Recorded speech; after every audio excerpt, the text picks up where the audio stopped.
Arrogant, throwing fits, ripping shit, tearing it, imperative. Then I'm killing this mic no matter where I live. These derelict rappers acting a fool, this embarrassing is flagrant. That's the nature of this entertainment, and we can't even change it. Guilty before arraignment, now the system tainted. But when we speak, they all laugh at us. And y'all wonder why I'm lacking trust. Try to fight a giant with attorneys that can back them up. That's church versus science, both sides start acting up. I'm late on my assignment, hopping up a mile high, climbing, obviously never silent. New alignment, I'm defiant, cannot describe it. Used to describe it as a young graffiti artist. Before the beard, I always got carded. Hit every bar, even though my bar has been the hardest. The scars on my face, and I ain't always been the smartest. But I'll show you where my heart is. I said I'll show you where my heart is.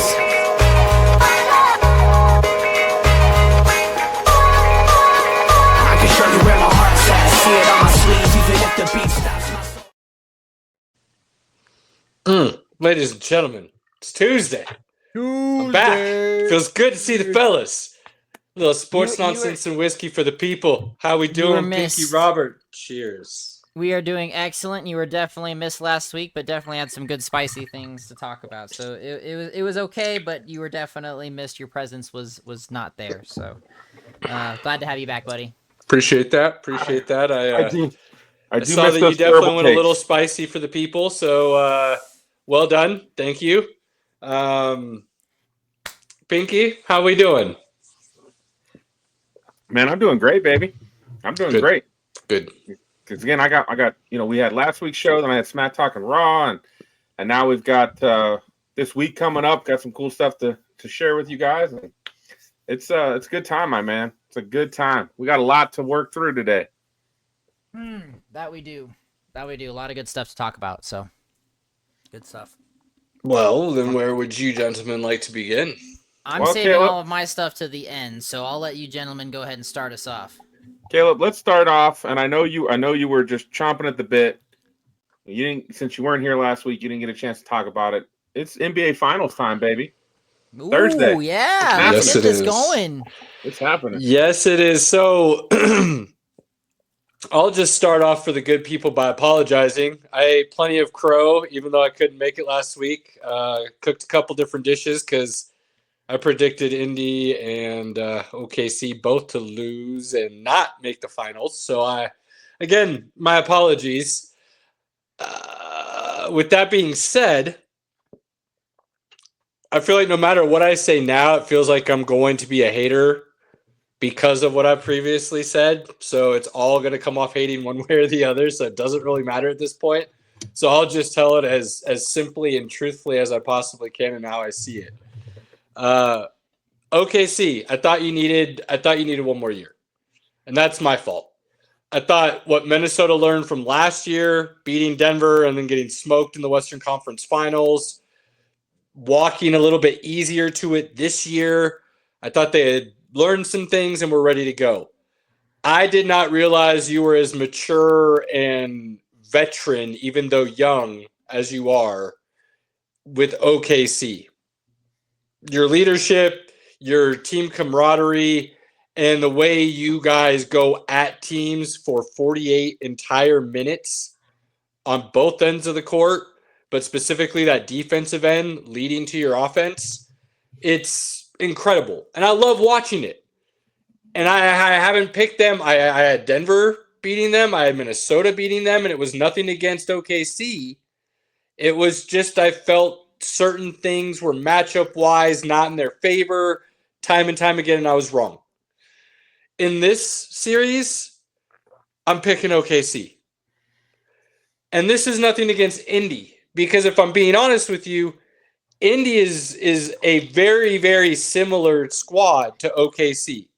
They've got the one star, if you will, in SGA, Tyrese Halliburton. Both of them are their point guards or their guards, specifically. They go about a little bit differently. SGA is more of a scorer, leading, while Tyrese Halliburton's more of the get everybody involved, assist type of guy leading. But they can both do the other if needed. You've got some bigs on both sides. You've got Pascal Siakam, power forward, and then you've got Miles Turner with Indy. You've got Hartenstein. You've got Chet Holmgren. And then you've got where I think starts separating it a little bit is Jalen Williams. And he's really OKC's too. When a lot of people want to try to make it Chet Holmgren, it's Jalen Williams is the clear 2, and he's incredible, and he's so smooth, and I love his game so much. He's only 23. The 2 on the other side, if you're talking about the scoring options, is going to be Pascal Siakam. Well, they've got bigs that Jalen Williams, Chet Holmgren, and Hartenstein, they can run just like they did with Jokic. They can run that same constant personnel kind of thing at Siakam if they want to. Miles Turner's interesting because while he may not be a scorer, if you leave him open, he can hit some shots and he can hurt you. And then you've got all the role players on both sides. So the more I went in it and the more I really tried to break it down to see how I felt about it and who I thought would win, because I love the way both teams are playing right now. For lack of a kinder way of saying it and just speaking simply, Indiana is a lesser version, a poor man's version of whatever analogy you want to use to OKC. They're very similar, but OKC, if I'm talking about it, does everything just a little bit better. Or they've got just a little bit more depth. Or they've got just a little bit better scoring. They're a little bit more battle tested. Like there's all these things where it's like, if I really start breaking it down, I felt like I was giving the slight edge to OKC constantly. So I could see this being a gentleman's sweep very easily. 4-1, 5-game series. But it won't be a blowout series. I think every game can be very competitive and very close.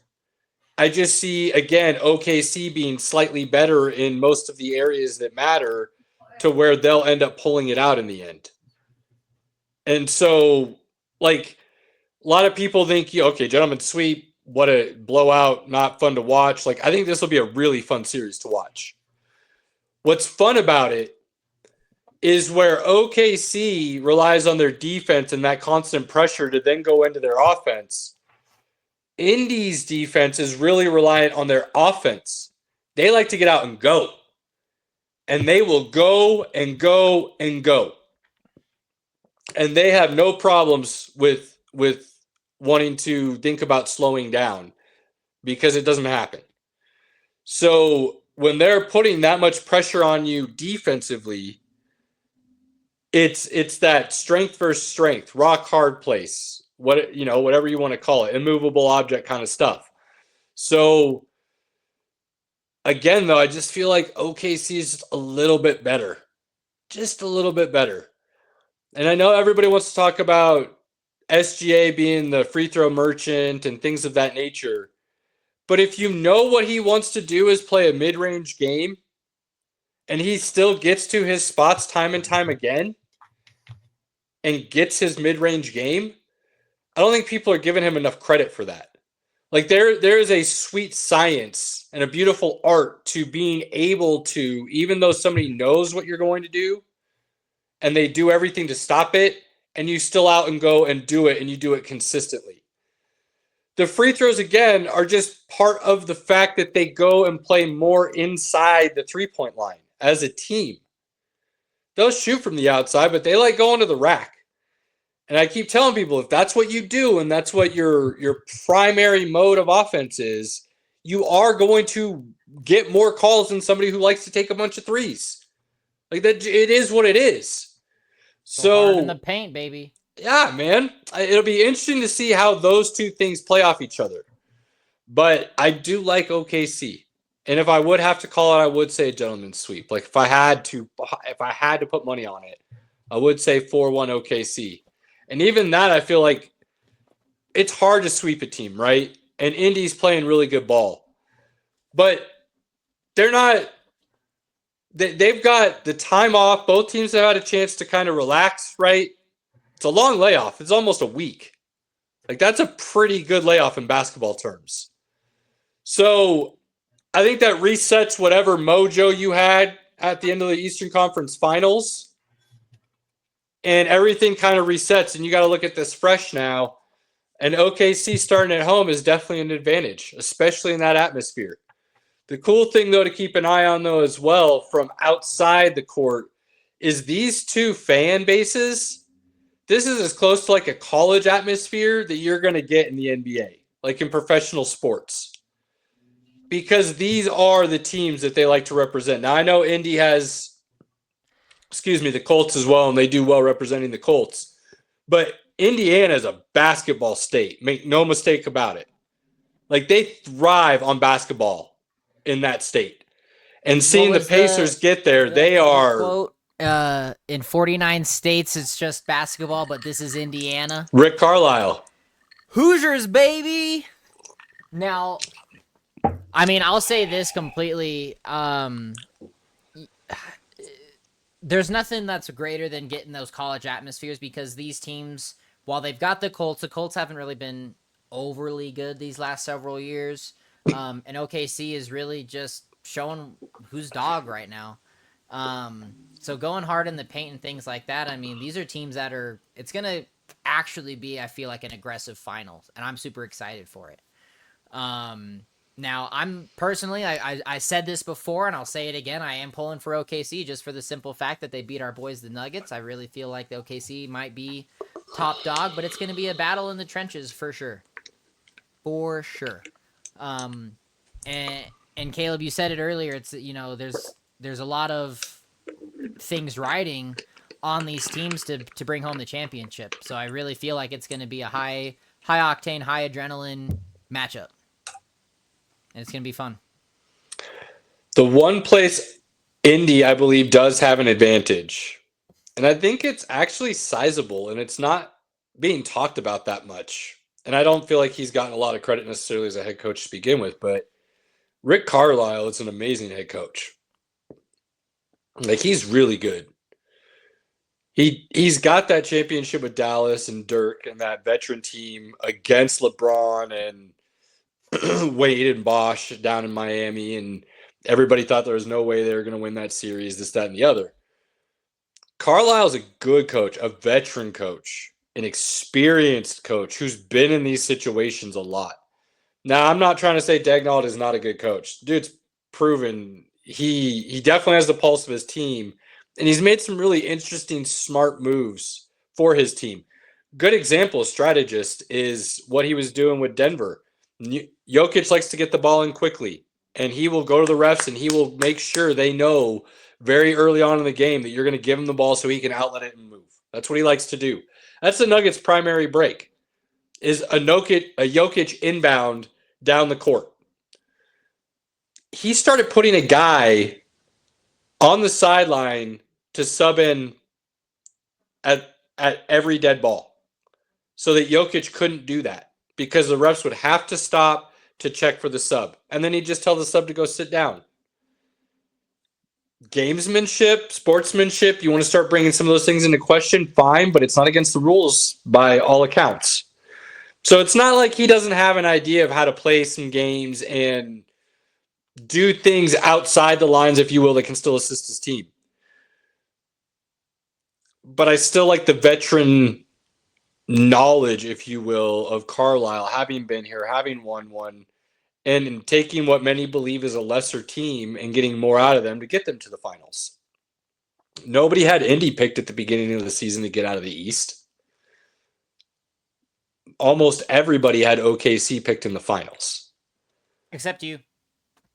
Yeah, well, I said almost everybody. Like, I'm just saying. I just have to, like I said, I got to poke the bear a little bit. You we haven't forget. been here a week. Got to give you shit. We forget. OKC's dominated everybody they played except for Denver. That was a 7-game series. And I think I wasn't going to say anything, but if you're going to poke the bear, let's make sure that the facts are all on the table, if you will. Cards up. Denver played Game 7 with 3 dudes starting. Oh, I'm not. You want to call it 3.5? That. Okay. AG shouldn't have been out there, and we all know Porter has a bum shoulder. So, and I'm not trying to make excuses for Denver by any means, but Denver took them to 7 with some injuries and some other issues. And I said Denver's whole thing was their starting 5. As long as the starting 5 was healthy, I believe that starting 5 was better, and that's why I picked Denver to win, this, that, and the other. Starting 5 got injured, and it failed. Like, it's that simple. Now, the Minnesota thing, I'd take way more heat for if I was me, because I predicted and looked at that series completely incorrectly. Like, absolutely awfully incorrectly. Anthony Edwards didn't show up, and As much as It I was love him taking the smoke non-existent. and wanting the smoke, he didn't really want it after either. He dodged that stuff by being like, oh, why should I be hurt? Why would I really care about this? I'm just going to go and work harder this summer and come back out and try to get some next year. Like, man, come on. You want the smoke, then tell the people you're pissed off. You lost. You're not happy about it. Like, it's okay to do that side of the coin too. So I was a little bummed he didn't do that. But I projected that series wrong. OKC came in and handled business, and didn't just handle business. They made Minnesota look like the younger, inexperienced team, which was the really wild part about it. So it's crazy the way OKC is playing, the level at which they're playing, and the togetherness at which they're playing. And I say all that, and then I look at the other side of the bracket, and Indiana's doing the same thing. The same thing. Like, the way New York was playing going into that series, fully thought New York was going to be good to go. I even said I could see it going 5 because you get the first 2 at home, you get 1 on the road possibly, you come back to New York at game 5, Madison Square Garden's going to be rocking, things could go crazy. Knicks in 5, I could see it possibly happening the way they're playing. They laid an egg. And I think, in all honesty, I don't think sometimes people give enough credence to momentum and that shifting change of what that can do for teams. When Tyrese Halliburton hit what everybody thought was a 3 at the end of the game to end game 1 and did the choke sign and stuff, I think that moment was the end for New York. Because even going into that overtime, they had a couple chances. They were up 7 at one point in overtime, if I remember correctly. And they ended up losing by like 8. Like, they just, they like choked. So And after losing in that fashion in game 1 at home, they never recovered. Like, they just never recovered. So again, major props to Indy and OKC for taking advantage of the situations that they found themselves in and not taking their foot off the throat, right? You always hear people being like, oh, you gave them an opening and they took it. Like, those two teams did not allow openings to exist. They made sure it was done and over and they could move on. Yeah, the Knicks in that one, they played into the hands of the Pacers by playing the Pacers game versus slowing it down and playing their game. And once the Pacers get rolling and they play really fast and they get you playing that up and down game, they're tough when they get doing that. I'm gonna OKC is gonna win. It's probably a gentleman's sweep, but I am saying every game the Thunder win is going to be a blowout. Every 4, all 4. Ooh, that's a spicy take. Because I think from watching the Pacers, because I watched a lot of the Pacers Knicks, what I saw is the Pacers play really fast and really loose, and you can't do that against the Thunder. The Thunder will take full advantage of those mistakes and that up and down. And if you miss a couple shots, the next thing you know, you're down 10-15 against the Thunder. Like, it's quick. And they did that to Denver a couple times. The games that the Thunder won, that's what they did. They turned the ball over. They got us playing too fast. And when we play fast and we're efficient, good things happen. When we're fast and just loosey-goosey, that's when the Thunder really took hold, and I feel like that's what's going to happen in this series is the Pacers are going to play up and down, they're going to play fast, and they're going to have runs where before they know it, they're down 12-15. And that's once that happens, it's tough because the Thunder are pretty darn consistent offensively. It's tough to have them go on a cold streak where you have that opportunity to claw back in. So I don't hate that take, Pinky. Like that, there's a very real analysis and possibility that could be argued where that is going to be the outcome of this series. I mean, Vegas has them as 5th or 6th, I think it was. Biggest spread in NBA Finals history. Biggest favorite for OKC in NBA Finals history. So they don't think it's going to be close. I don't hate that take. Maybe I think it's going to be a fun series because that's just what I'm hoping for. Because I love ball, and I've said I mean, for a couple years now, Pinky, like just before the Nuggets win, that this is a league where you're not going to win with super teams anymore. And I try to make that very clear to a lot of people, and they didn't want to listen. I told you your LAs weren't going to win anymore. Phoenix was a big one we talked about for a while once they acquired Durant and why that probably wasn't going to work. And then they acquired Beal to go along with it. We said it was going to be an epic failure.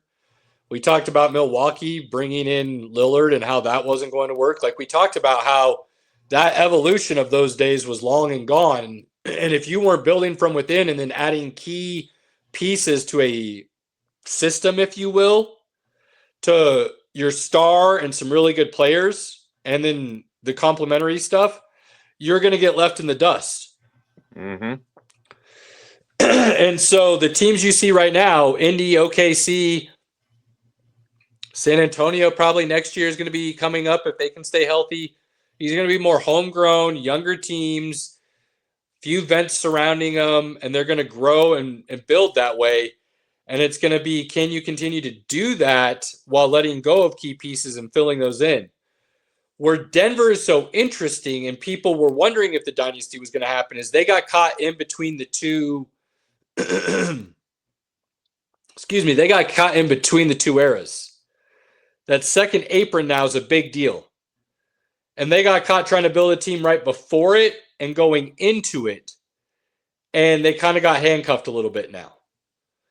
Boston, this Tatum thing is going to kill them long term.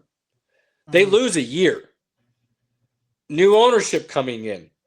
That second apron is very unlikely that they're going to be willing to pay that now. So what do you do with that situation? And how do you maintain or blow up? Golden State, what are they going to do? And how are they going to go about things? So when the offseason hits, it'll be interesting to talk about some of the moves I think would be fun to see or interesting and whatnot. But for now, I think that is a very realistic thing to be paying attention to, because since the current luxury tax situation went into effect in like 2003, I think it was, and now the second apron's an even bigger thing than it was.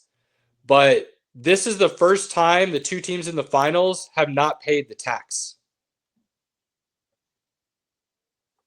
There's been it where one team has, one team hasn't. That's happened a lot.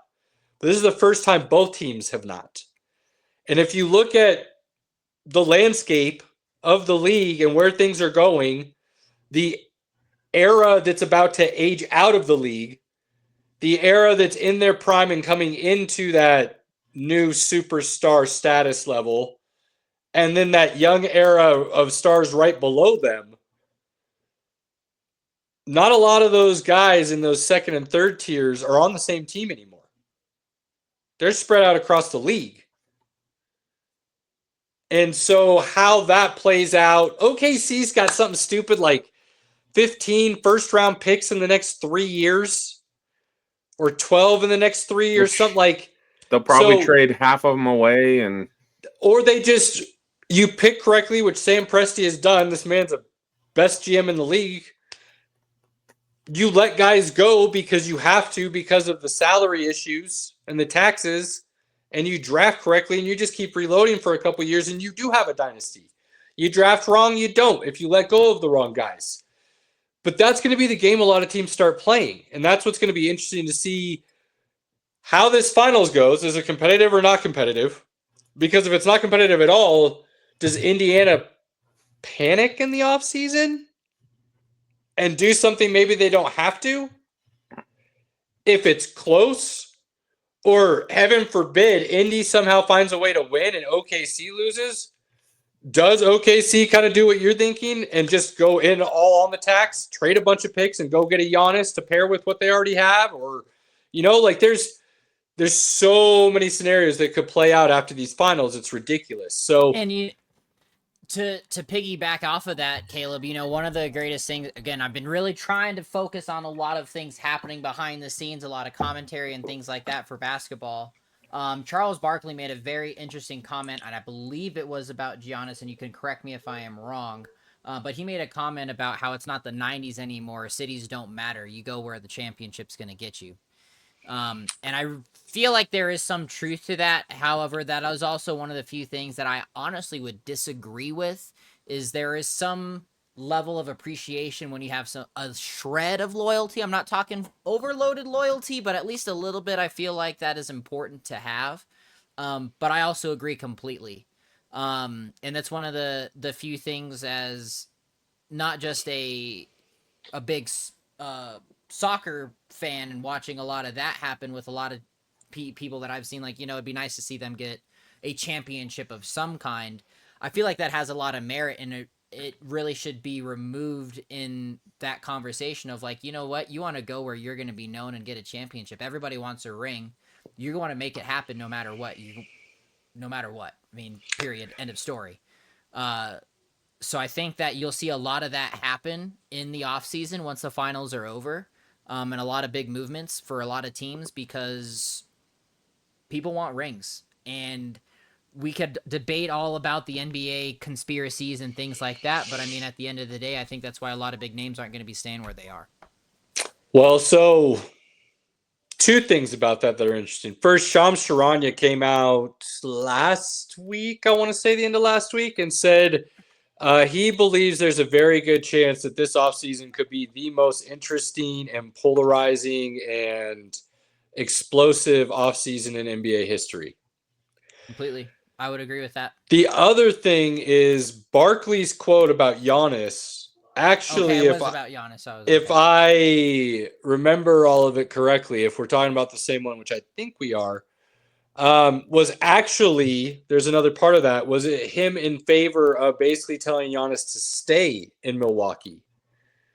Because it is a global game, because it's not the 90s, and you don't have to play in one of these priority cities, if you will, in order to win or get your money or get your fame, if you will.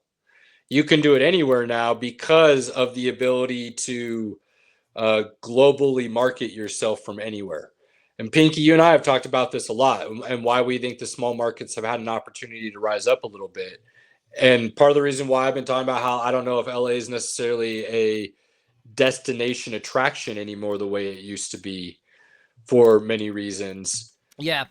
That Barkley was kind of basically telling Giannis, like, yeah, this, that, and the other, and yeah, go where you can get a ring, but actually that might still be staying in Milwaukee, and that's probably your best bet because of the second apron and the things of what people would have to give up to acquire you and what that ends up looking like. That's so. Yeah, and this is the quote too that he could, to piggyback off of that comment, Caleb, is Barkley's like, and this is again direct from him, is I'm like, wait, y'all never said because they're not winning, y'all didn't say that about me, y'all didn't say that about Patrick Ewing with the Knicks, about why players might need to leave, because again, there is still that possibility of Giannis bringing that championship to the Bucks. And I mean, he's already won one. Exactly. And I mean, Barkley spent 8 seasons of his career with the 76ers and then went to the Suns in 92, right? So, I mean, there's a lot of history with that in that comment that he's making, to where, yes, there's that loyalty piece where if you stay with your team, there is that potential that you'd have, but there is also no shame in maybe making that move to going somewhere else. But at the end of the day, it all comes down to character and what he's wanting out of his team. And if he's not getting that out of his team, what's the incentive to stay? At this point, and the biggest thing, Milwaukee tried something, it failed epically, and they're in a bad spot. Lillard's probably out all of next year. You're wasting Giannis's prime.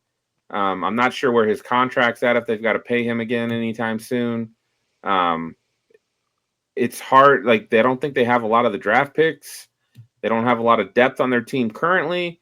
They've got to retool that whole roster, and that's hard to do on the fly with the second apron, with the lack of draft picks. The teams wanting to trade for Giannis, I think a lot of teams would line up for that trade, but then that comes back to, like you talked about, the best way to build a team is to draft and build and put the right pieces in place. Well, if you trade for Giannis, like, you have to trade half your team away, or half your team and half your future. where you don't Yeah, have and draft picks that's for 5 years. You know, I like Houston, OKC, obviously. I think trying to think of the I other think the one. Nets have a few picks because they're I getting think rid of they just got Kyrie theirs and back, so I don't think they have really any. I feel like there's somebody else, but like if you're talking like realistically trading for him and still being a legit contender afterwards, it's really OKC, Houston. I feel like there was one more that I'm forgetting, but I that's think like really it because I they think have San enough. Antonio might be able to pull that off. Maybe it was San Antonio, maybe, and that might have been just because of their pick this year, having the Right. two They've this got year. the two, and then they've got another one. But it would they've got a be few. really trying to offer a bunch of picks and then some bench or role player kind of things to offset the salaries is what you would try to do in those situations if you're Milwaukee. And I like, dude, I don't like saying these things, but if I'm being honest, if I'm Milwaukee,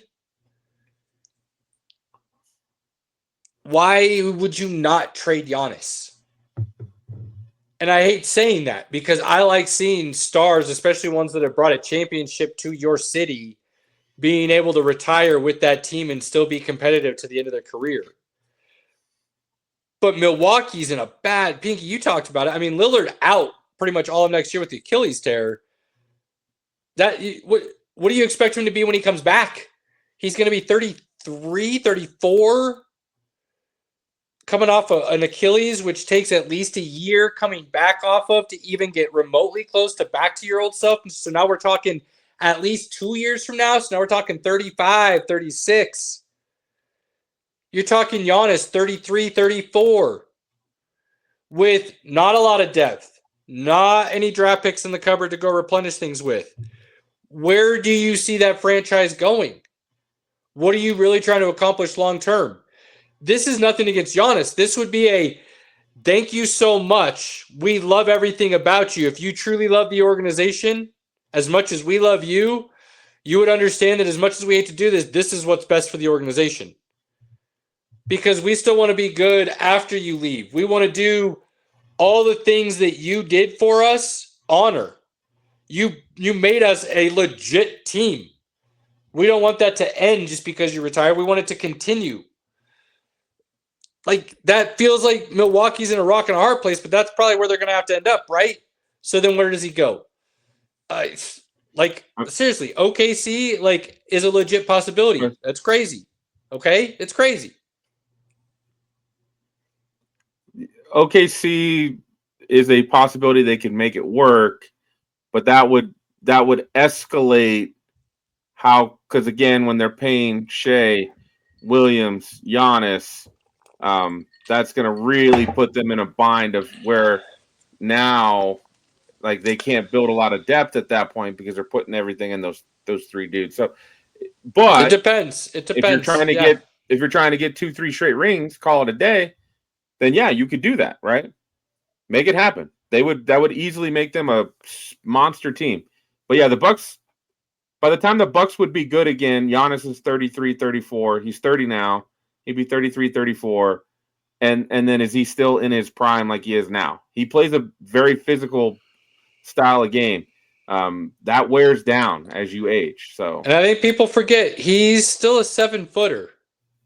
6'10", 6'11", 7 foot. He's right there. According to Wikipedia, he's not 6'11". Fair. My point being, he's not one of the guards or the wings, right? He does play a more physically demanding style of ball, and he is a big dude. And big dudes aren't known a majority of the time to wear down well when their game is athletically based. Unless you're Jokic. Well, Jokic's game isn't athletically based, so he falls outside this category. Fair enough. That's part of the reason Kareem was able to play as long as he did. He wasn't necessarily an athletic Skywalker type dude. You look at the end of Shaq's career, didn't age so well. Weight, injuries, there's a lot of them out there that kind of ended up going those routes. So it'll be interesting to see how Giannis's career kind of winds down. But yeah, there's going to be a lot of off-season storylines. I'll throw some wild, speculative, conspiracy theory. Caleb thought what should happen things after the finals are done. But for now, I want to leave those little nuggets that we talked about, and then we'll talk about the finals for the next couple of weeks because I'm really excited about this ball, and I'm loving what both teams are offering in the way they're playing. Love it. Love it. Well, on that note, we should then now transition to the next finals that we'll get tomorrow night, which is hockey. Get a good rematch. They call that of the last year. Stanley Cup Finals, Robert. I Stanley Cup Finals. understand. You got to say it with reverence. The Fuck Stanley that. Until the Red Wings are reveling again, it's just the hockey finals. Well, That's all that I ain't gonna care happen. about. That ain't gonna happen. You ain't got to worry about that. F the Red Wings. Fuck the Avalanche. That's all I gotta say. Whoa, guys. Easy. You're gonna come at me. I'm gonna come back at you. That's all I gotta say. Guys, come on. Easy. So in the NHL finals, better known as the Stanley Cup finals, the greatest trophy in all of sports, in my personal opinion. It's the best trophy in sports. Period. Yeah, like it's just so badass. Not the Lombardi, not the MLB, none of that. They replaced the second trophy the one that I had number 2. Stanley Cup's number 1, and it's not close. The number 2 trophy. Can you think of which one it is, Caleb? It doesn't exist anymore.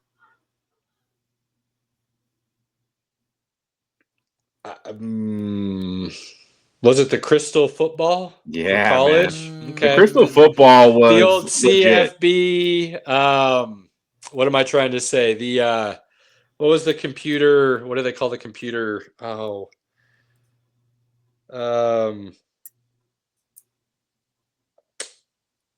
Shoot, totally just my mind went blank. But when the computer did it all, and then you got the Crystal Football at the end, that was your favorite before.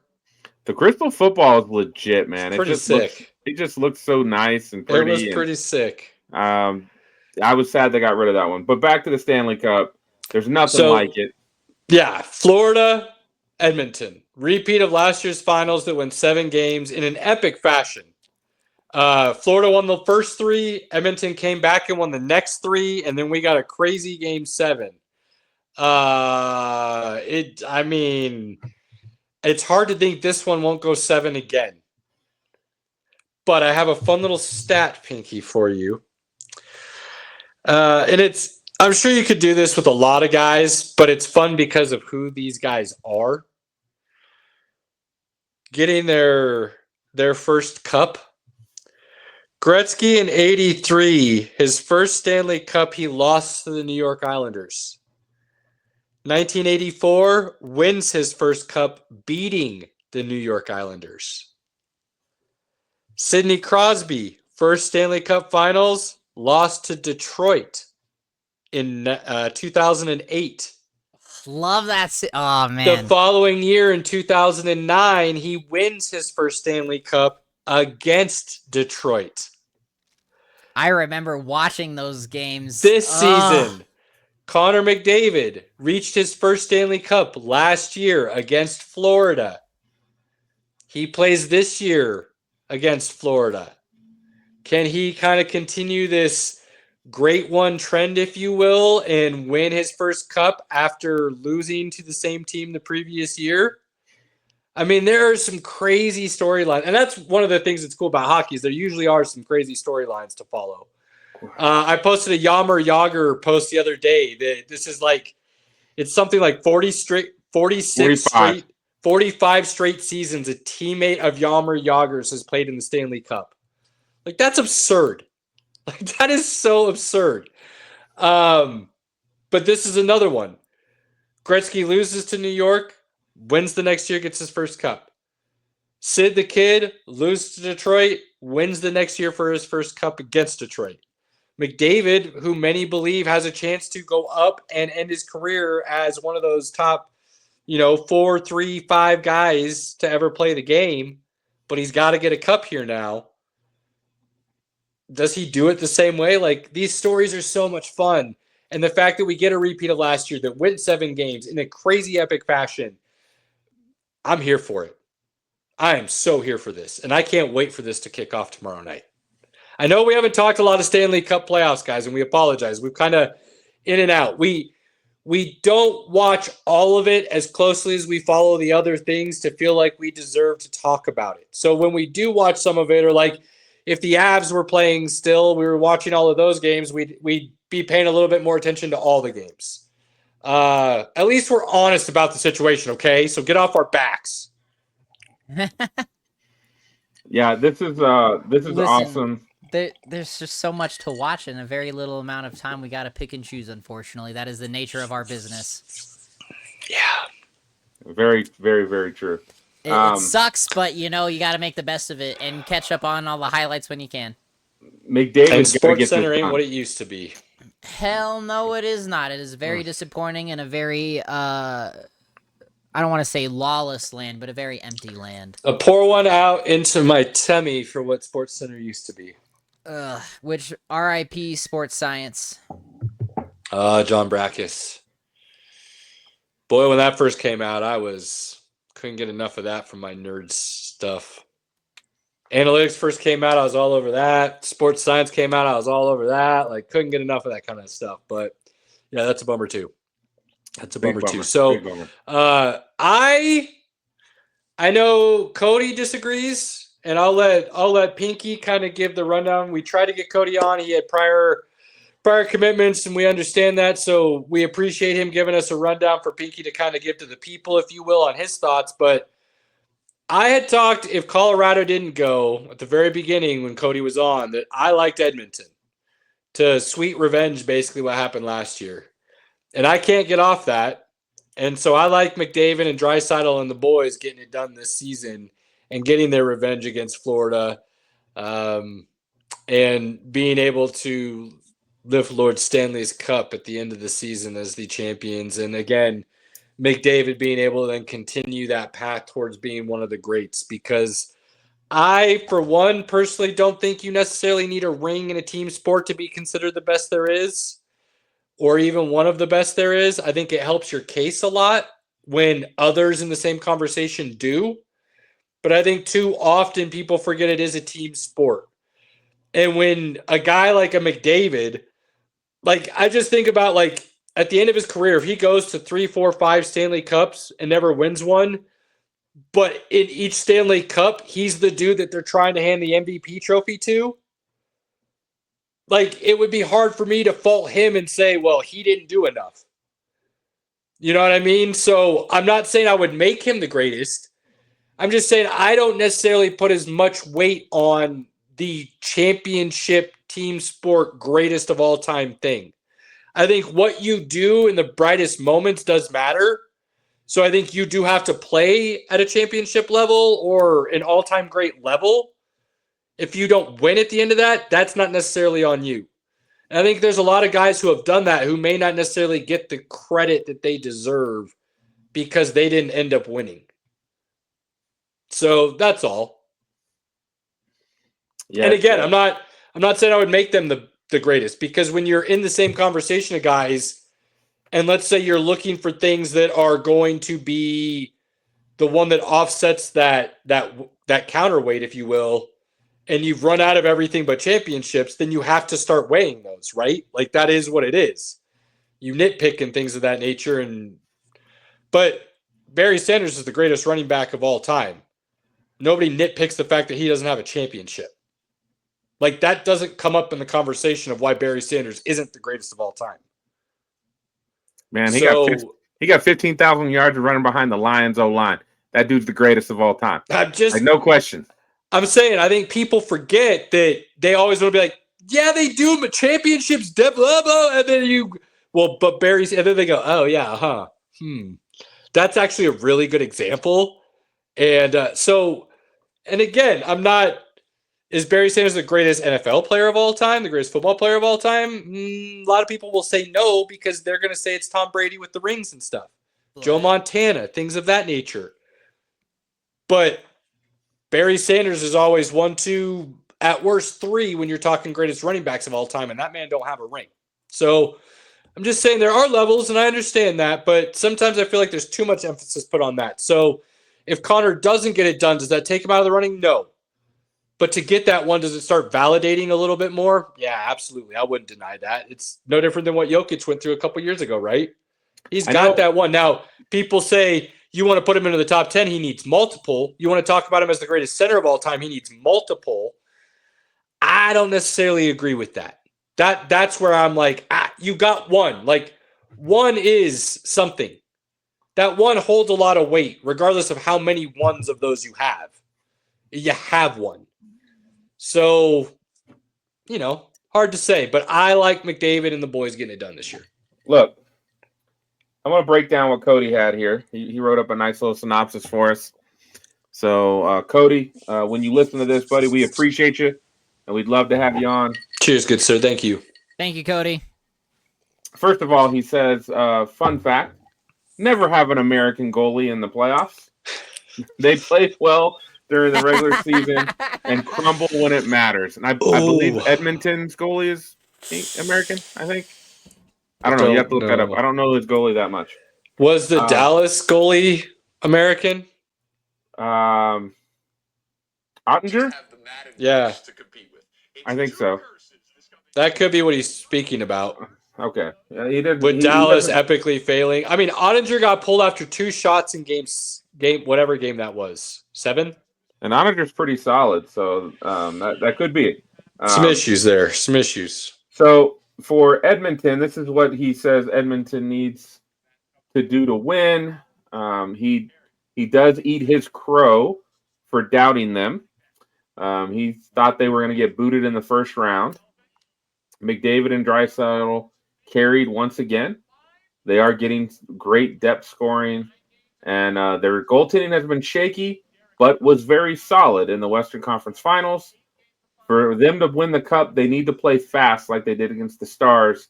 If they play fast, Edmonton would win in 5 games. So pretty quick gentleman sweep there. Now, Florida has an extremely gritty team. They play hard-nosed hockey. They can wear a team out. They've played gritty all playoffs and played defensively sound. They can score all up and down the roster. There's no top scorers. It's more of a group of scorers, in his opinion. Bobrovsky is always locked in, the goalie. Mm-hmm. If Florida can grind and wear them down, they can win. His final prediction is Florida will win in 7 and repeat. So here's my big storylines here, and I talked about this in a post earlier. But the storylines would be obviously McDavid and the boys winning and getting their first Stanley Cup, getting their hands on that and going around in the offseason. Florida winning, you start looking at the possibility of a dynasty forming. They've been in the Stanley Cup 4 of the last 5 years, I think. You win 2 back-to-back. I mean, you start talking about looking at that Spurs type where maybe you're not necessarily winning 4, 5, 6 in a row, if you will, but you start winning 4, 5, or 6 over a 10 or 11-year span. You start looking like the Spurs or the Patriots kind of thing, extended greatness. That's a very real possibility. Florida teams as a whole, I think, have been in – it's like something weird, like 7 of the last 10 Stanley Cups or something like that. There's advantages to living and playing in Florida. So do guys start looking at that as a destination market, if you will, that can keep things going? Florida's 3-4 lines deep with not like that true one superstar, if you will. And by no means am I saying that the Oilers aren't deep. You don't get to the Stanley Cup Finals if you don't have, 3 or 4 solid lines that you can run out there, right? But I almost feel like it's a disservice to say they're deep and not talk about how great their top line is with McDavid and Draisaitl and the boys, right? Like that's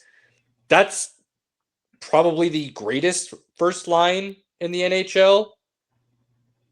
If it's not, it's up there. I mean, if you're a Colorado homer and you want to argue McDavid, you want to honor McKinnon and Makar, and you want to start kind of looking at things in that way, fine. But hard to think that the Oilers' first line isn't the best or one of, if not the best. If you look at having 2 top goal scorers in the league on that top line, like that's pretty nasty. Right. So by no means are they not having the ability to run a couple lines out there, but that first line's so good that it's almost like what I said about the Nuggets and why I picked them. That starting 5, if they can stay healthy and they can go out there and play together, they're better than the other team's starting 5. And your starters play more minutes. Your stars play more minutes. It's true in hockey too.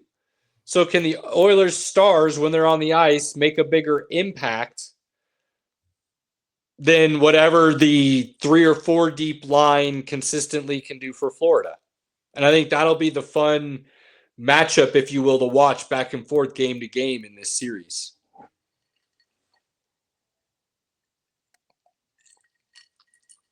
Robert, you have any thoughts on who you want to see win? I mean, personally, and this is strictly coming from the fact of the 2008-2009 Penguins-Red Wings situation.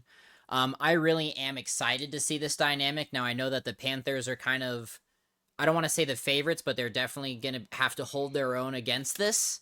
And in certain elements, and I've talked about it before here, I will always go for an underdog.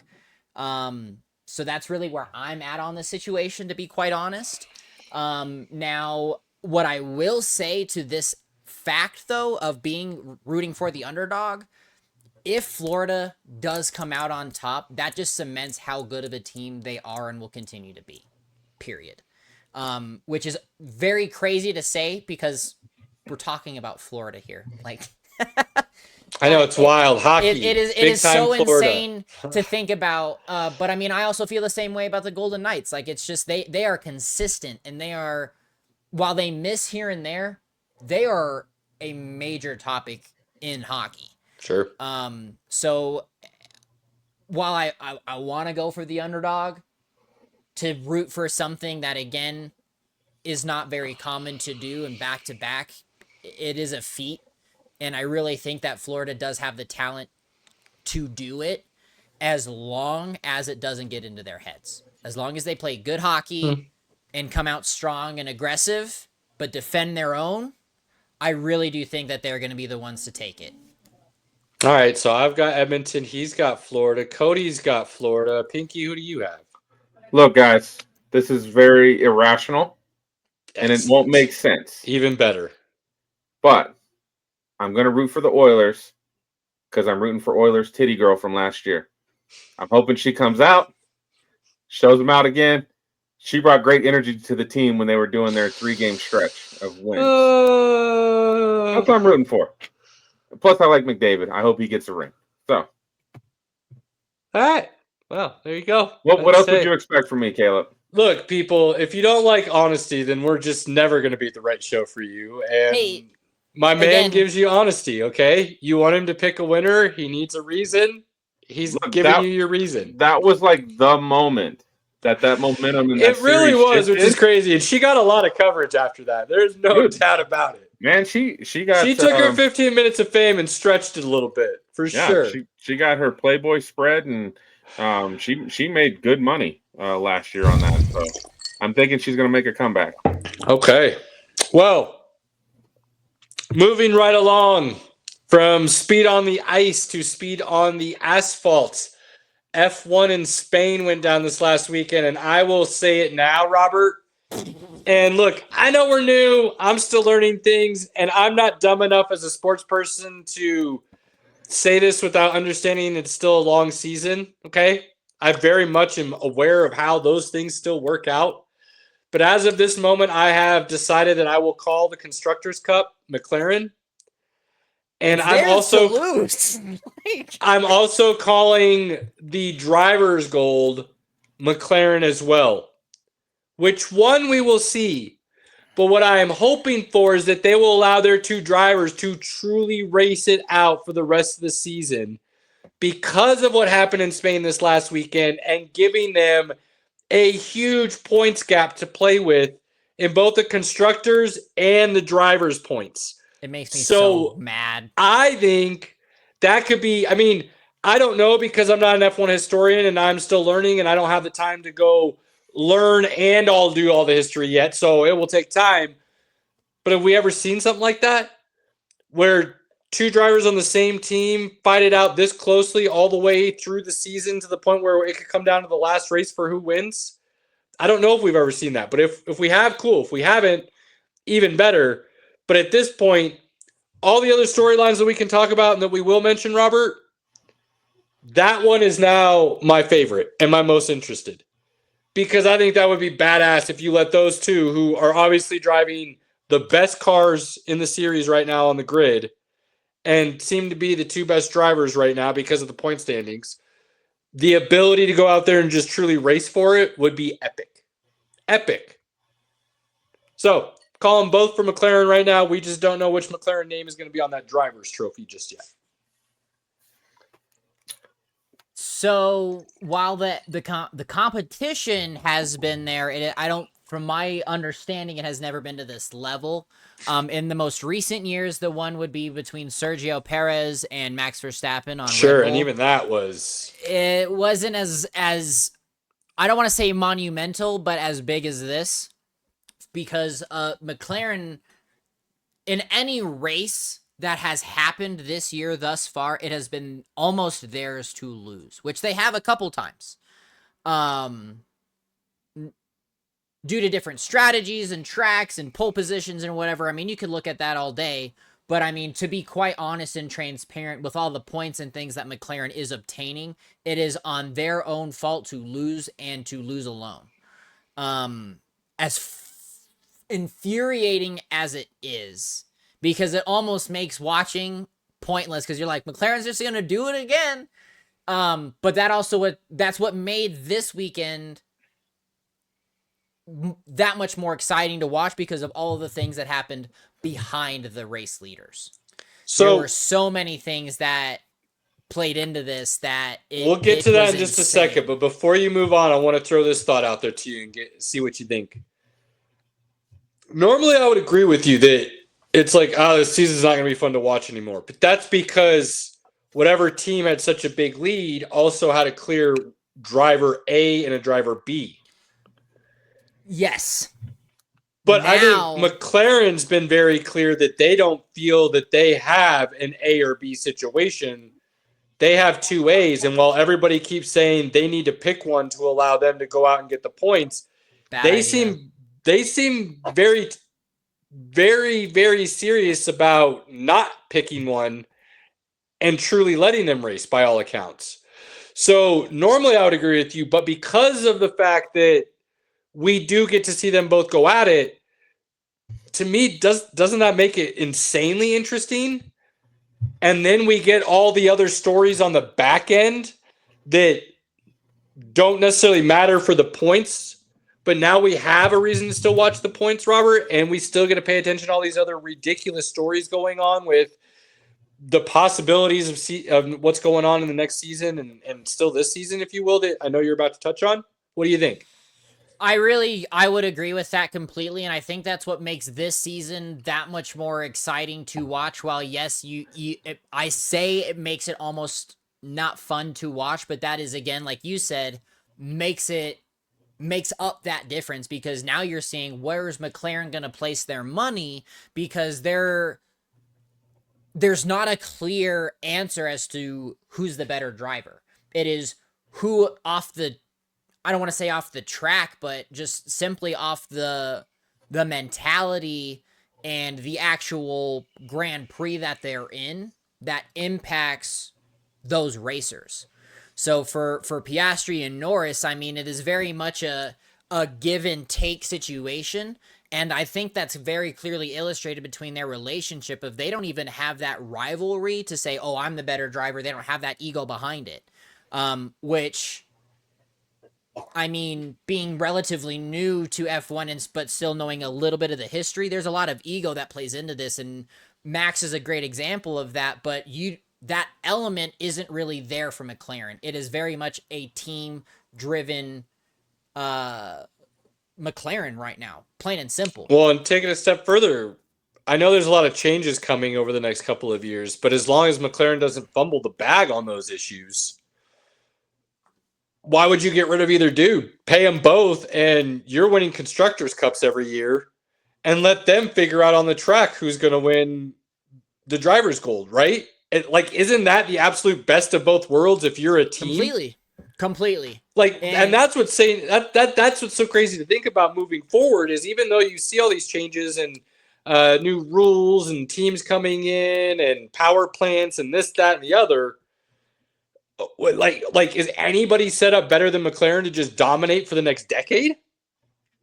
I wouldn't necessarily go that far. Now, that is part of what I am in the back of my mind processing, because there is something McLaren has done this year for their car that, unfortunately, none of the other teams have quite dialed in on. Mercedes is very consistent, but they're not consistent to win. They're consistent on podium places, which does help, but at the end of the day, you're not winning the races that need to be won. And again, it's all at this point, McLaren's races to lose based off of what we've seen. And that this 3-week stretch, I think, will definitely prove a lot with this break and going into Father's Day weekend for the Canada Grand Prix. A few things that I'm really expecting to see a change in is definitely Ferrari.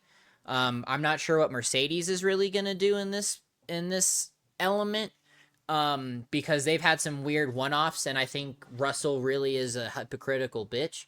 I love him. I really appreciate Mercedes, but I really think Russell is a bit hypocritical right now with what's happening. And I don't appreciate it. You pick one side and you don't flip-flop between the two. Well, so? Explain yourself. Don't just say, explain yourself. Let the people know. I love my boys. What did he say? boys. What didn't he say? What's causing you to go that route? Because there's a lot said after this weekend. Firstly, when you watch the recaps and things, Russell very much is a Karen driver, and I hate that. I really hate it, because the minute that he and Max were going at it, his thumb was ready to go on the radio to start bitching. And that's not cool. I get that you're frustrated, and I get that this is a very intense moment in the race, but at this point in time, you're just shooting yourself in the foot, and you, in a sense, had a hand in what happened there.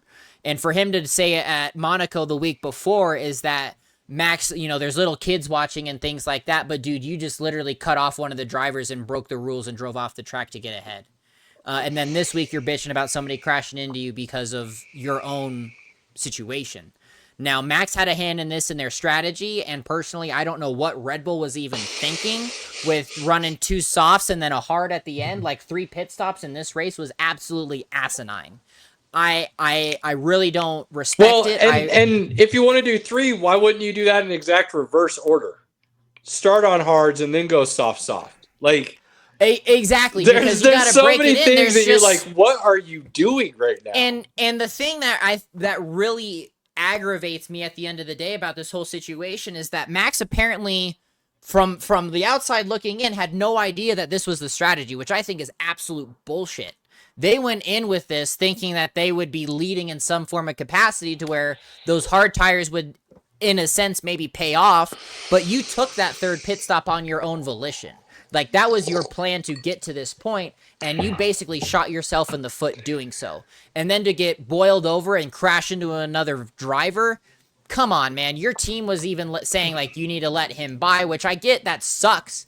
But then now you put yourself in a position to not only 1A, get penalty points to where you're now a point shy of now being race banned, and then 2, you just cost yourself an insane amount of points to even be in a running for something right now. That, I mean, not only and I think... What did he finish P10 because of all of that, I think, in the end? Yes, it was a 10-second penalty that dropped him down to six places to P10, which is his worst finish at the Spanish Grand Prix ever. Now, here's what I will say, and I'll slightly disagree with you, but I can respect where you're coming from, so I don't hate it. If I had to guess based on the way things unfolded, the team had one strategy. Max had a different. Max thought basically as the race went on, they'd realize their strategy was not a good one and they'd change it. And they never did. And I think that's where he's like, dude, look. And then he basically tried to like, quote unquote, little kid style, like show them. Yeah. Like, oh, fine, you're going to have me do this? Look, I'm going to show you. This is what's going to happen. And then he did it. He came out and apologized. Whether you want to believe it's sincere or not, that's on you. But it's racing, man. Like, that's what blows my mind into your Russell Karen kind of thing. It's funny to me because there's like this new age thing in racing where it's like if you touch or rub or bump or whatever, you're like, these guys seem to be automatically calling the other driver like dirty. Yeah. And I'm like, look, I know I'm not a huge racing fan, but I've watched racing since I was a little kid. Enough. The big races, right? I've tried to always watch Monaco, and I know that's not the best F1 example per se, but I've tried to always watch like the Indy 500 and Daytona and, some of these bigger ones.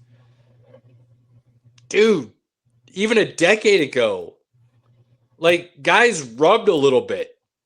You forced the issue. You tried to do something a little bolder than somebody else. You tried to squeeze through a tight spot and get the edge, the advantage to pass or move and gain that spot.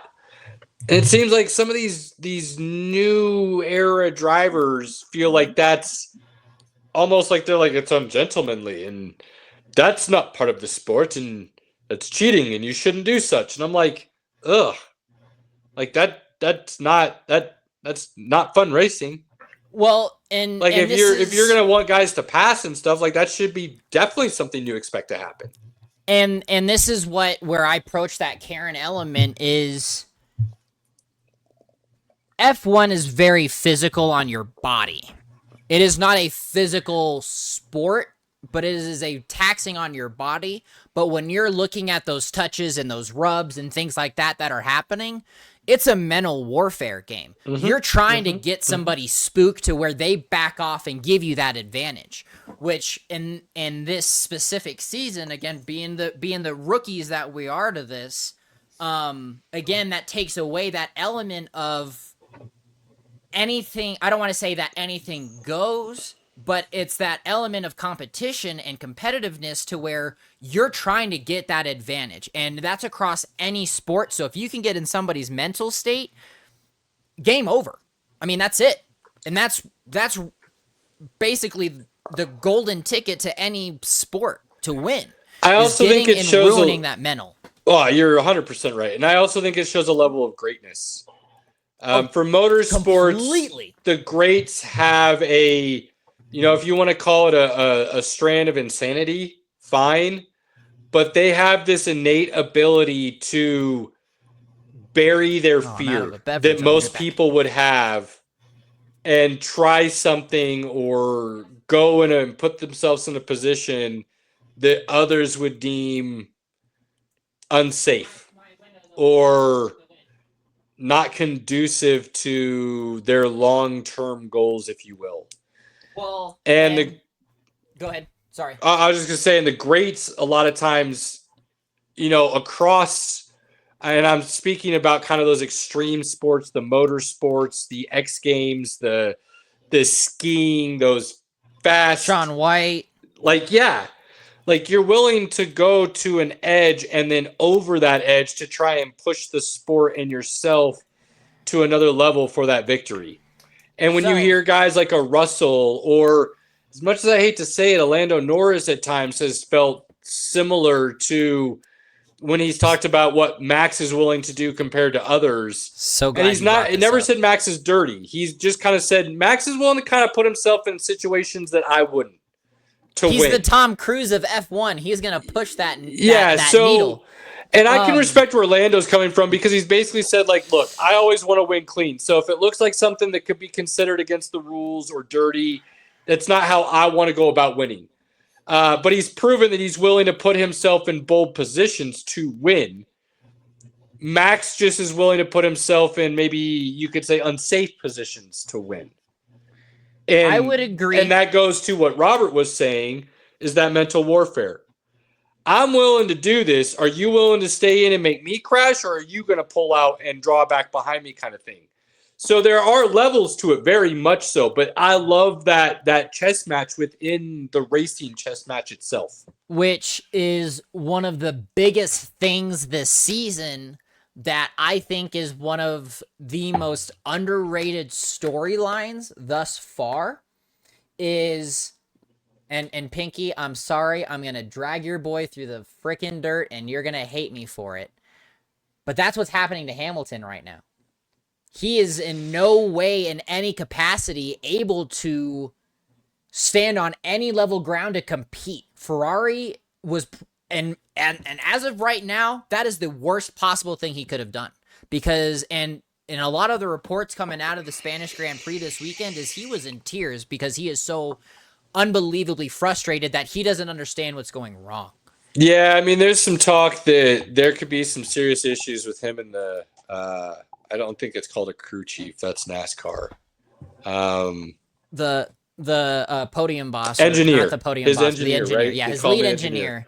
And there could be some serious issues there. Like, whatever's going on, it's weird. And that's, I mean, Charles Leclerc is even on that same aspect, too. It sounds like there's a lot of issues internally within Ferrari, for sure. But at the same time, you got to wonder, too, like, you know, Hamilton's not a young driver.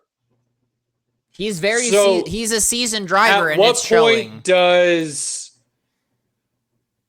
the fall off occur where, you know, NASCAR's one thing. I think you can age a little bit more gracefully in NASCAR because the quick twitch isn't necessarily as involved as much. You can make that up with the wisdom of knowing tracks and how to draft and go with certain guys and groups and when to make a move and things of that nature.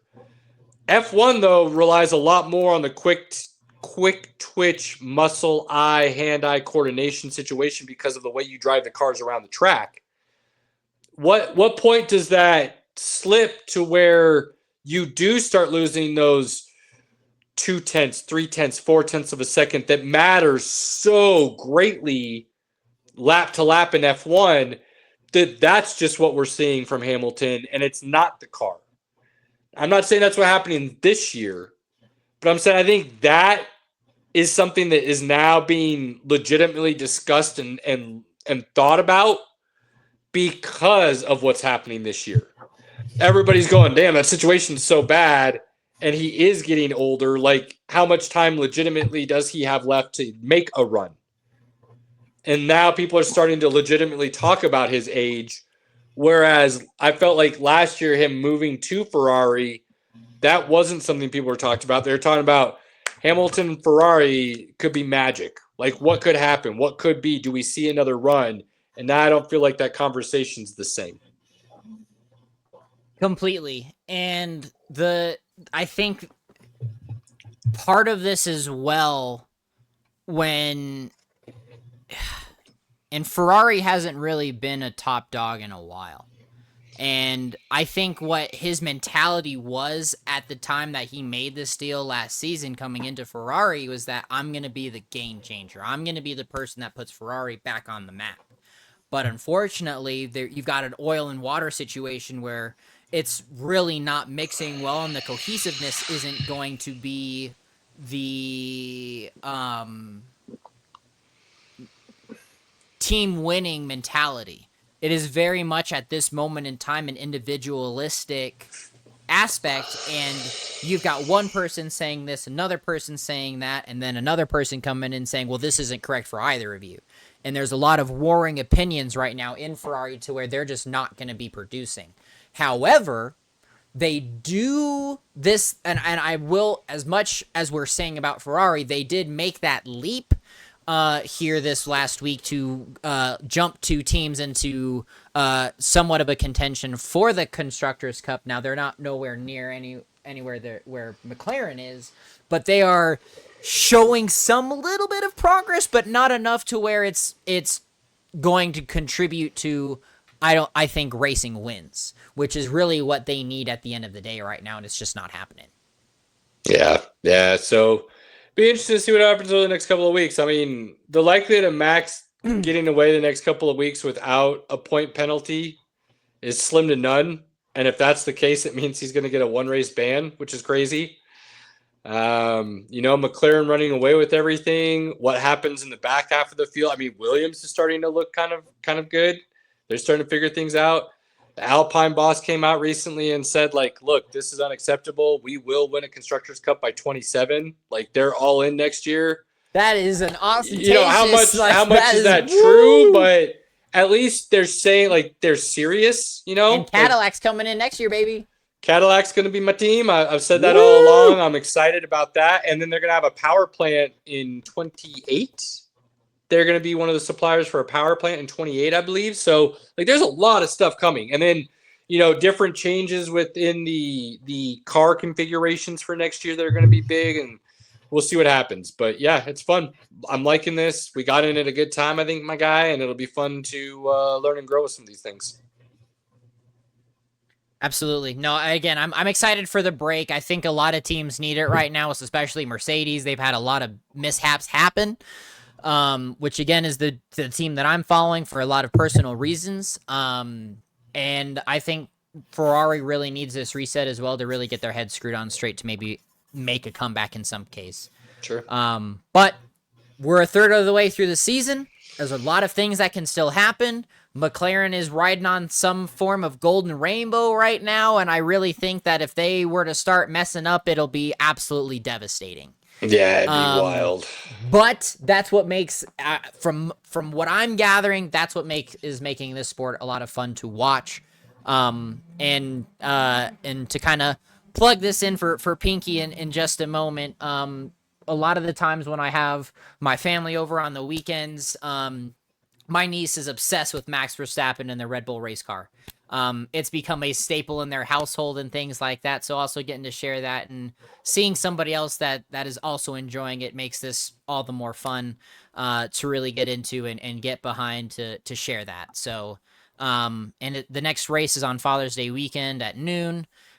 So really looking forward to get into that. I'm not sure exactly what I'm going to be doing. I believe so. Right? Montreal? It's either Montreal or Toronto. Canada. They'll be in Canada. I think so. So they'll be North America.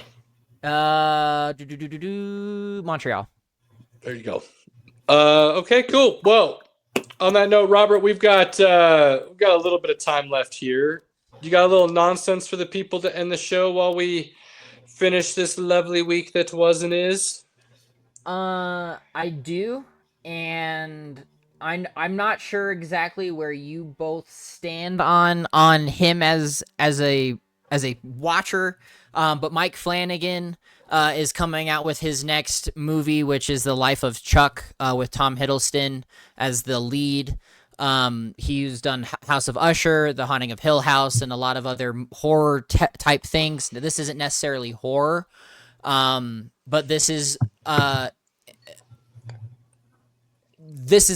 from what all the reviews are saying and culminating to, this is this generation's Shawshank. So interesting. I am very much looking forward to this. I'm a huge Stephen King fan, as I've said multiple times on this podcast before. And one of the biggest things happened for me this week with Mike Flanagan just doing his press tour for this. With Mike Flanagan doing a lot of the Stephen King works recently, he is also the lead behind my favorite series, which is Stephen King's Lord of the Rings, Dune, Star Wars. It's called The Dark Tower, and this is something that, as of right now, is planned to be 5 movies and 2 seasons of television, which is just absolutely phenomenal. Wait. So I've heard of The Dark Tower. I saw the movie that everybody hated. No, hang on, just hang on, because I don't know anything about The Dark Tower. I didn't know anything about it until that movie came out. I haven't really done any research to go into because I've got enough nerd stuff to occupy outside my sports fandom at the same time. So I never really got into it. But the concept that I got from the first movie, whether it's good or bad, I don't care. But the concept, the idea of what it is, seemed really cool. So you're telling me that this guy is now going to be making an actual universe series, A not s- not well, a universe, but series. You said movies though, not shows, right? So he's making So to me, if you're doing movies, you're creating more of a universe. When you're doing a series, it's more of doing the shows. I mean, same this that. But so let me. I'll put it to you this way. He's doing 5 movies though. You said. So the entire series. Now there was an introduction of a interlude book. There's a total of 7 Dark Towers, but in a sense, there's a total of 8 with this recent novel. Okay. But is that all, or is Stephen King making more? No, that's it. The Dark Tower has been completed. Oh, okay. So it's done. It's sealed. It's signed, delivered. It's done. It's done. Okay. Now the best way and this is why I will, to my grave, rip this movie to absolute shreds. You're giving me a 90-minute movie out of, at this time, 7 books. So you basically, if you're going to take... that one movie was encapsulating all the books? In a sense, yes. So that's why everybody hated it so much, because you compressed and basically minimized so much great story that you made... have Harry Potter, 7 books, and then you condense that all into 90 minutes, you lose so much. So much. And this is not... Yep. This is not I can see where that would be... coming from a hatred aspect. I personally get behind a lot of these things, but for me, this personally ruined a lot of the story. The main character that Idris Elba portrayed, Roland Deschain, the gunslinger, is based off of Clint Eastwood's spaghetti western Cowboy. Oh, he seemed badass. Roland is one of the most heartless, badass mofos that has ever been written.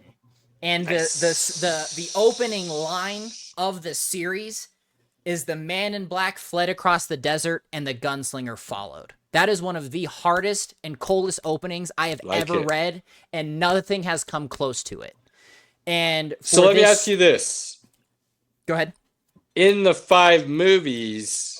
can you tell the full 8 books or 7 books or whatever you said? Well, that's where so I'm not sure how he is delineating all of this, because he has specifically said he's writing 5 movies with 2 seasons of TV to go with it. So I'm not sure how that's so he could fill in all the gaps and tell the whole thing within that. Yes. So I'm not sure how this will be approached, and there's a lot of things that have to be done.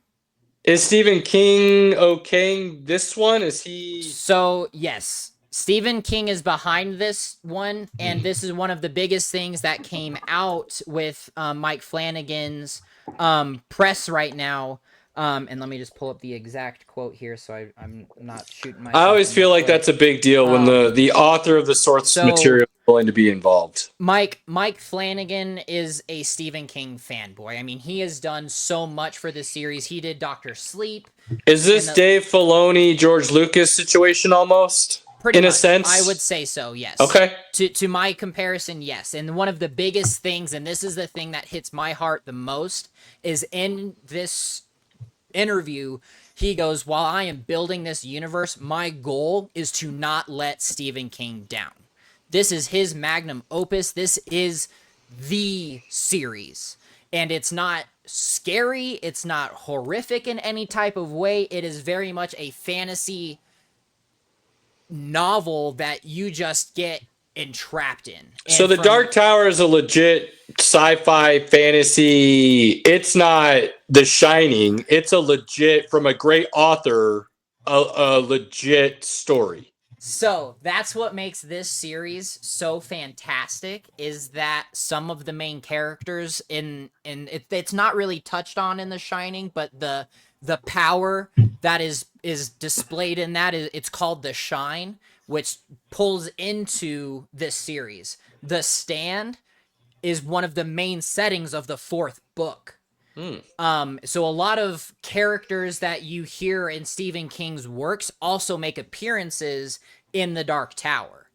So the Matthew McConaughey's character specifically, which he was the best part of that entire movie, as shitty as it was, the Man in Black has been in multiple books. He's the villain in The Stand. He's the villain in The Eyes of the Dragon. He is something that is always around.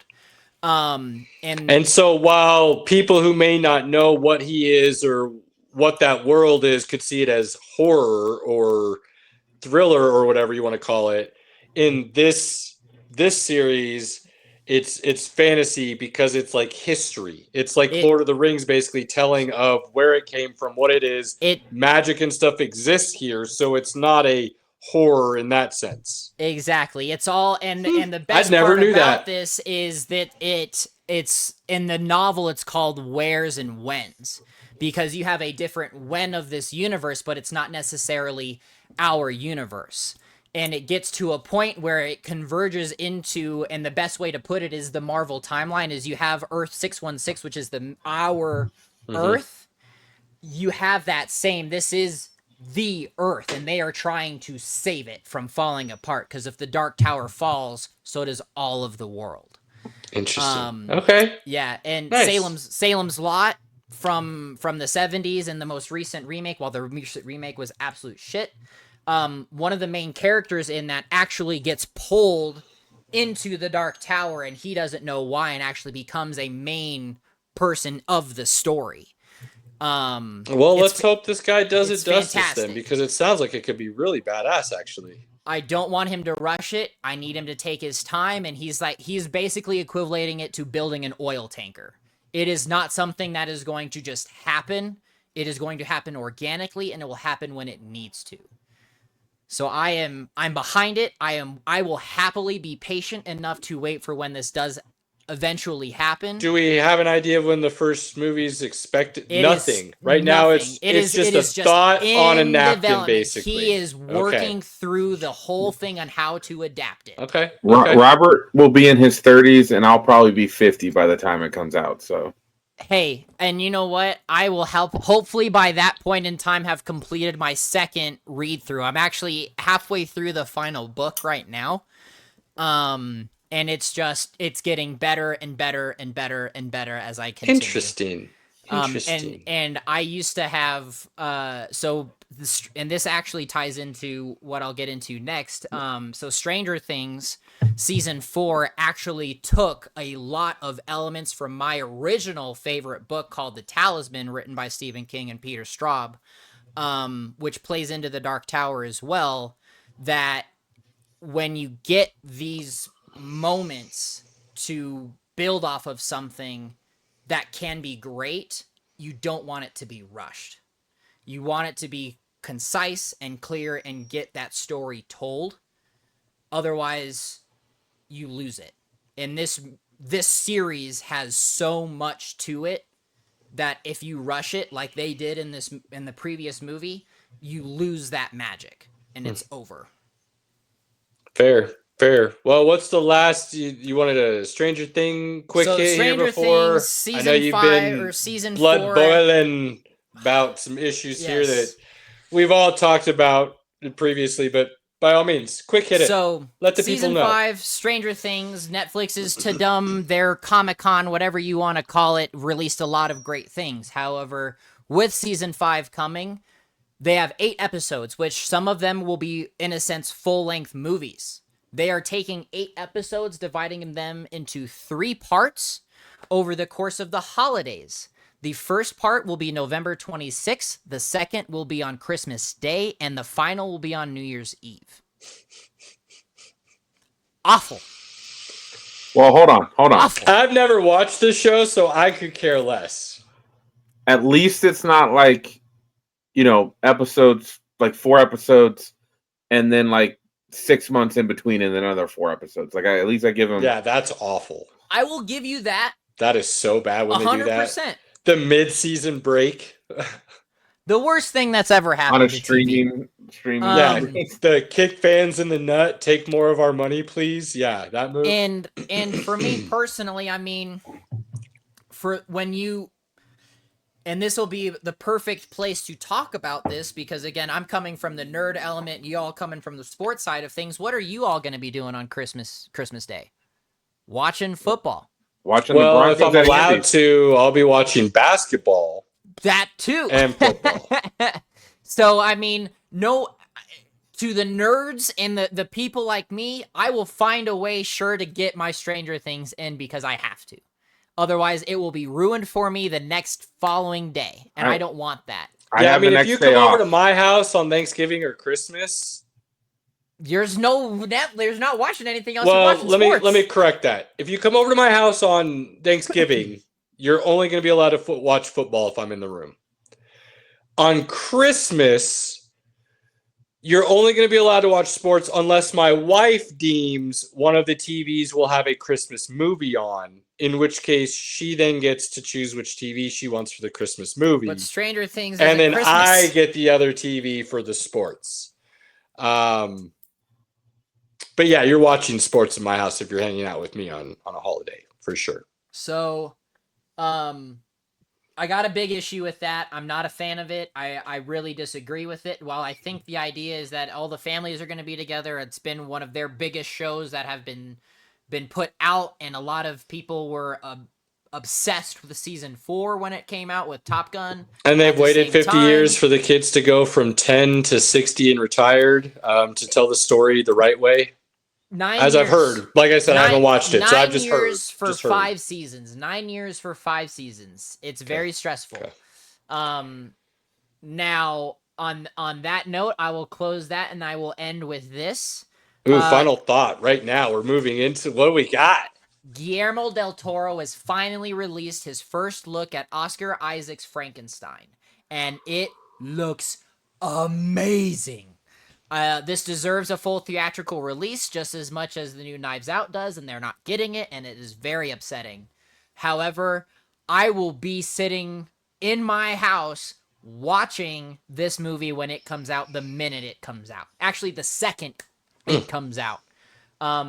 Frankenstein is one of my most favorite novels ever written, and I really think that Guillermo del Toro will hit with this. I really think that we may have a sleeper hit on our hands for the end of the year. But all in good time. But it looks phenomenal. The first trailer was insane. I'm stoked. I am here for it. This is going to be the only trailer I watch for it because I want to save the surprises and all of the other looks for when it does come out because Guillermo del Toro is one of my favorite filmmakers of all time. I do enjoy. Yeah, he's good. His art's good. Pinky, final thoughts for you, good sir. Well, I'll go in a different direction since you boys took up all the time today. And of course, plug the Smack Talk and Raw podcast with my boy Ron. As you boys know, there are 2 events during the year not named WrestleMania and SummerSlam in the world of wrestling that are just really, really fun events. Royal Rumble is hard to beat. That's just a fun event because it gets so many wrestlers involved all in one match. On the other side is Money in the Bank. And Money in the Bank, you could argue, sets the direction for the storylines of wrestling for the second half of the show or second half of the year. So Money in the Bank is this weekend. I am excited to hang out with you boys and my brother in wrestling, Ron, and see what kind of fun storylines are there. And I'm so excited to see my girl Stephanie Vakir in her first Money in the Bank. She's actually wrestling twice that day. She's got double duty. So, all right, boys, that's all I got. This man gets mad at us, Robert, for using our show to talk about our subjects and says we didn't give him time to talk about his subjects, that he has a whole other show to cover. It's this just guy. I can appreciate it, but This guy. I had a get 3-minute plug, and you didn't give me my 3 minutes. So, all right. That's what the end of the show's for, my guy. You just had it. Easy. No, it will be fun. It will be fun to see you guys hang out. It looks like they're finally starting to turn a corner and make some changes, get rid of some old guard. Things could get interesting. We'll see what happens. Sugar Sean right afterwards, baby. Sugar Sean, that's going to be a good Saturday.